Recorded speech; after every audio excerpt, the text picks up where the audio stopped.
ओम नमो भगवते वासुदेवाय नमः। प्रेम से बोलिए श्री सत्यनारायण भगवान की जय। प्रिय भक्तजनों, आज कार्तिक मास की पूर्णिमा तिथि है और आज के दिन श्री सत्यनारायण भगवान की कथा पढ़ी अथवा सुनी जाती है।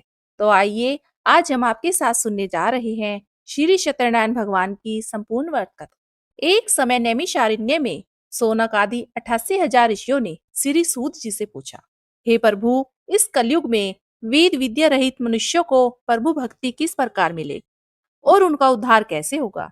इसलिए हे मुनि श्रेष्ठ, कोई ऐसा तप कहिए जिससे थोड़े समय में ही पुण्य प्राप्त हो जाए तथा मनोवांछित फल मिले। वह कथा सुनने की हमारी बहुत इच्छा है। तब सर्वशास्त्र ज्ञाता श्री सूत जी बोले, हे वैष्णव में पूज्य, आप सबने प्राणियों के हित की बात पूछी है। अब मैं उस श्रेष्ठ व्रत को आप लोगों से कहूंगा जिस व्रत को नारद जी ने श्री लक्ष्मी नारायण से पूछा था और लक्ष्मीपति ने मुनि श्रेष्ठ नारद जी से कहा था। सो ध्यान से सुनिए। एक समय योगी राज नारद जी दूसरों के हित की इच्छा से अनेक लोकों में घूमते हुए मृत्यु लोक में आ पहुंचे। यहाँ अनेक योनियों में जन्मे हुए प्राय सभी मनुष्यों को अपने कर्मों द्वारा अनेक दुखों से पीड़ित देखकर सोचा, किस यत्न के करने से निश्चय ही प्राणियों के दुखों का नाश हो सकेगा। ऐसा मन में सोचकर विष्णु लोक को गए।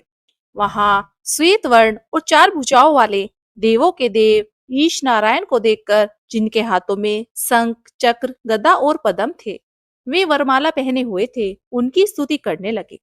हे भगवान, आप अत्यंत शक्ति से संपन्न हैं। मन तथा वाणी भी आपको नहीं पा सकती। आपका आदि मध्य अंत नहीं है। निर्गुण स्वरूप, सृष्टि के आदि भूति व भक्तों के दुखों को नष्ट करने वाले हो। आपको मेरा नमस्कार है।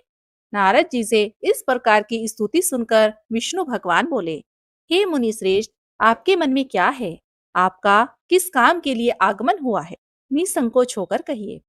तब नारद मुनि बोले, मृत्यु लोक में प्रभु, सब मनुष्य जो अनेक योनियों में पैदा हुए हैं, अपने अपने कर्मों के द्वारा अनेक प्रकार के दुखों से दुखी हो रहे हैं। हे नाथ, मुझ पर दया रखते हैं तो बताइए कि उन मनुष्यों के सब दुख थोड़े ही प्रयत्न से कैसे दूर हो सकते हैं। तब भगवान विष्णु बोले, हे नारद, मनुष्यों की भलाई के लिए तुमने बहुत अच्छी बात पूछी है। जिस काम के करने से मनुष्य मोह से छूट जाता है, वह मैं कहता हूँ, सुनो। वह पुण्य देने वाला स्वर्ग तथा मृत्यु लोक दोनों में दुर्लभ एक उत्तम व्रत है। आज मैं प्रेम वश होकर तुमसे कहता हूँ, सत्यनारायण का यह व्रत अच्छी तरह विधि पूर्वक करने से मनुष्य यहाँ सुख भोग कर मरने पर मोक्ष को प्राप्त होता है। श्री भगवान के वचन सुनकर नारद मुनि बोले, हे प्रभु, उस व्रत का क्या फल है?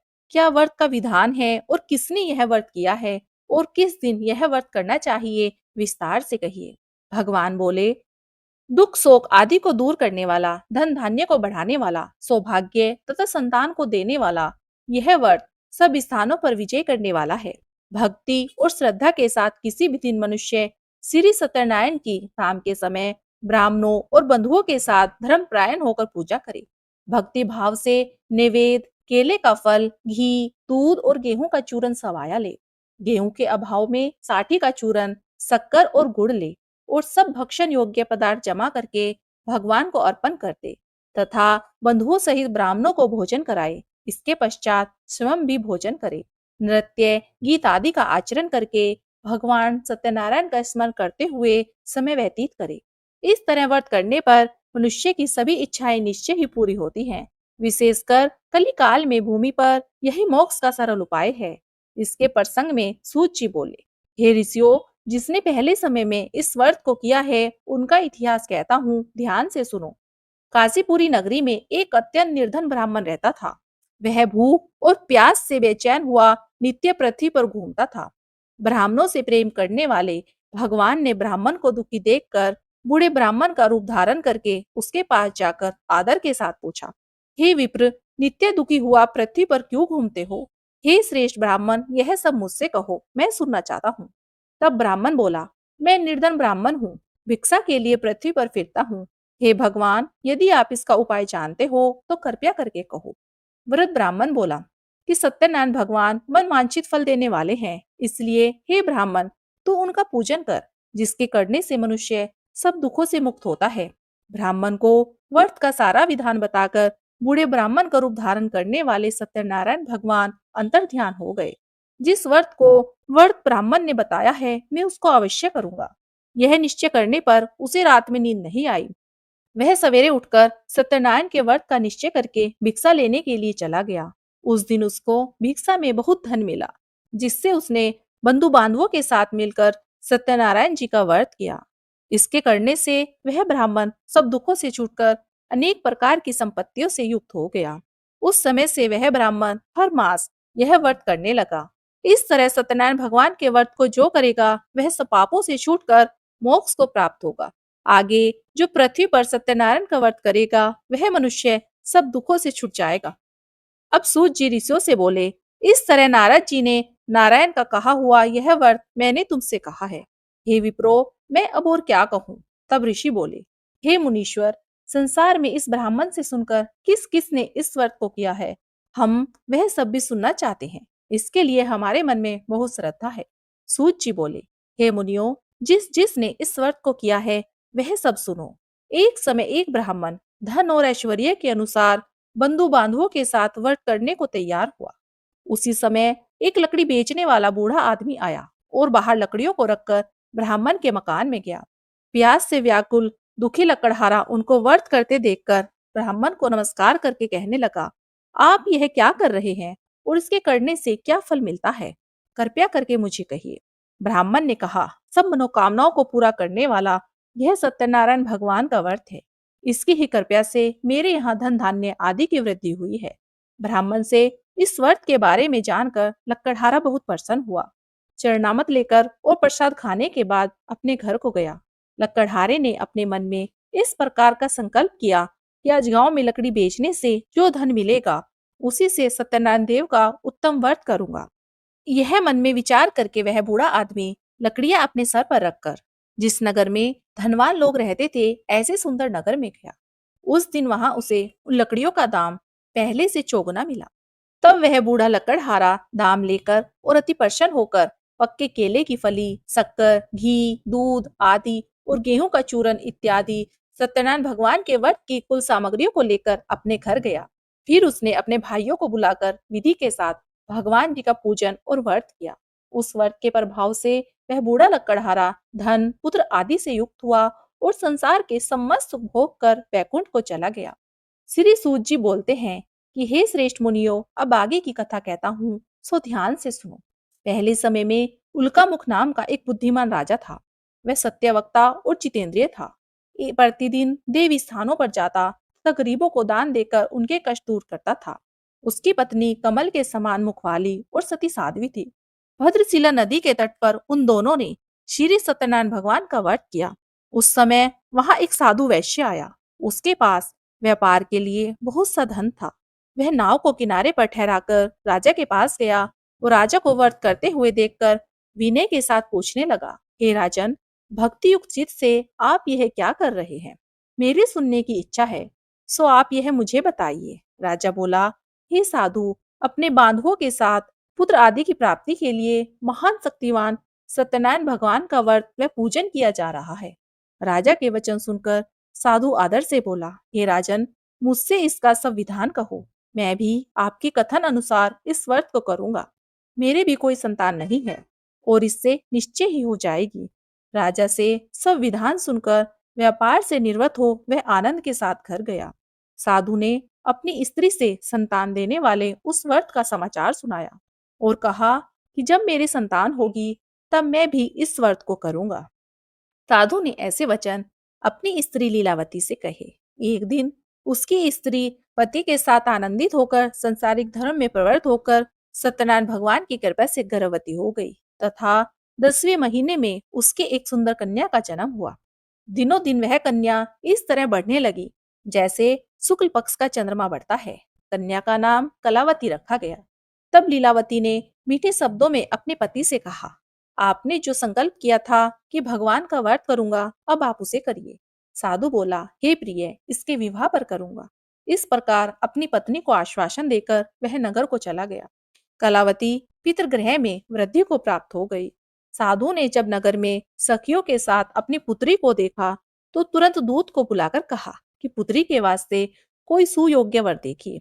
साधु की आज्ञा पाकर दूत कंचन नगर पहुंचा और वहां पर बड़ी खोज और देखभाल करके लड़की के लिए सुयोग्य वानिक पुत्र को ले आया।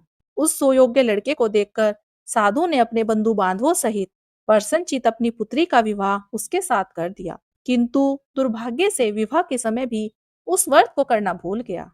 तब श्री भगवान क्रोधित हो गए और श्राप दिया कि तुम्हें दारुण दुख प्राप्त होगा। अपने कार्य में कुशल साधु बनिया जमाता सहित समुद्र स्थित रतनपुर नगर में गया और वहां दोनों ससुर जमाई चंद्रकेतु राजा के उस नगर में व्यापार करने लगे। एक रोज भगवान सत्यनारायण की माया से प्रेरित कोई चोर राजा का धन चुराकर भागा जा रहा था, किंतु राजा के दूतों को आता देखकर चोर ने घबराकर भागते हुए राजा के धन को वहीं चुपचाप रख दिया जहां पर वो ससुर जमाई ठहरे हुए थे।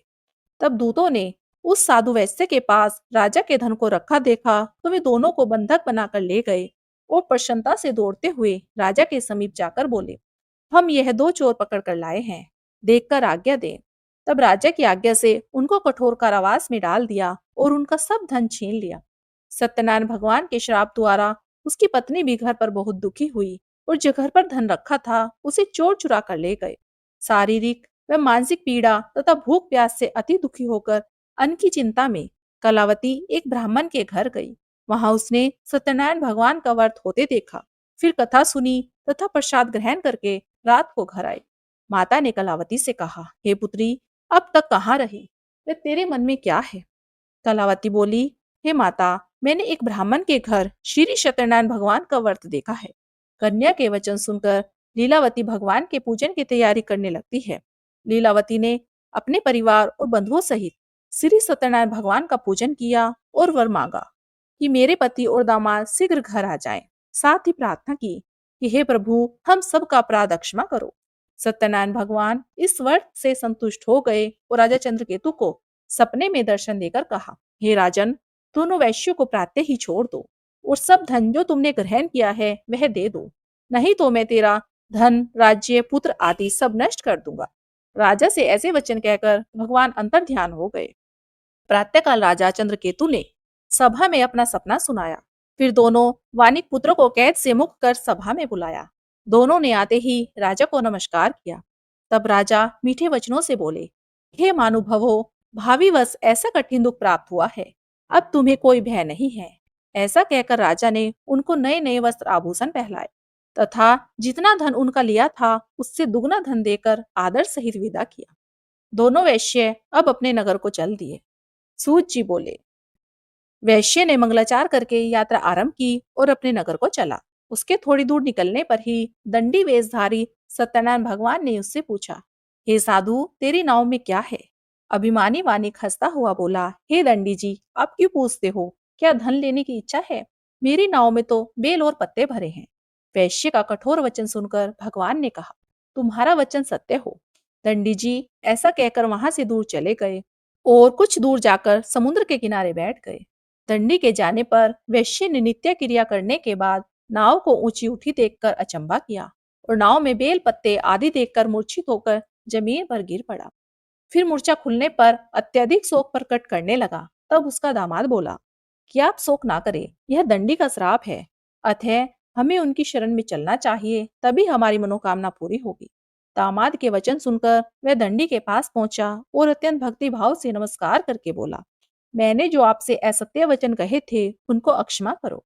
ऐसा कहकर महान शोकातुर होकर रोने लगा। तब दंडी भगवान बोले, हे वानिक पुत्र, मेरी आज्ञा से तुम्हें बार बार दुख प्राप्त हुआ है, तू मेरी पूजा से विमुख हुआ है। साधु बोला, हे प्रभु, आपकी माया से मोहित ब्रह्मा आदि भी आपके रूप को नहीं जानते, तब मैं अज्ञानी कैसे जान सकता हूँ?